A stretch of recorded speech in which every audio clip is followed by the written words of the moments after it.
À quoi ça sert? Ça veut dire quoi ça? Pourquoi c'est comme ça? C'est où? C'est qui lui? Un jour, une question. Pourquoi a-t-on inventé l'euro? En 1999, 11 pays européens ont remplacé leur monnaie nationale par l'euro.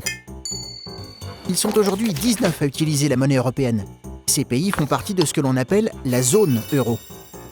Le passage à l'euro a été une étape importante de la construction de l'Union européenne, commencée après la Seconde Guerre mondiale.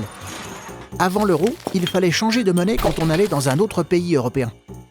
Par exemple, pour aller en Espagne, un Français devait aller à la banque pour changer ses francs contre des pesetas. C'était un peu compliqué et en plus la valeur du franc et de la peseta variait d'une année à l'autre. Ainsi, en 1970, un franc valait 12 pesetas et en 1980, un franc valait 16 pesetas. Difficile avec ces changements de comparer les prix entre les pays. Ces écarts étaient aussi compliqués pour les entreprises qui vendaient leurs produits dans d'autres pays européens. Pour supprimer ces écarts, le plus simple a donc été d'utiliser la même monnaie dans les pays de l'Union européenne. L'euro a donné plus de puissance aux entreprises et il a encouragé le tourisme entre les pays européens. Et puis, on se sent plus proche quand on partage la même monnaie.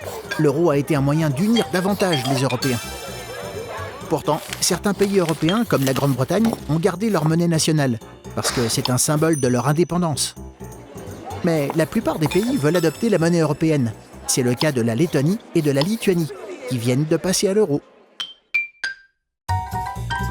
Tu te poses des questions? Nous, on y répond.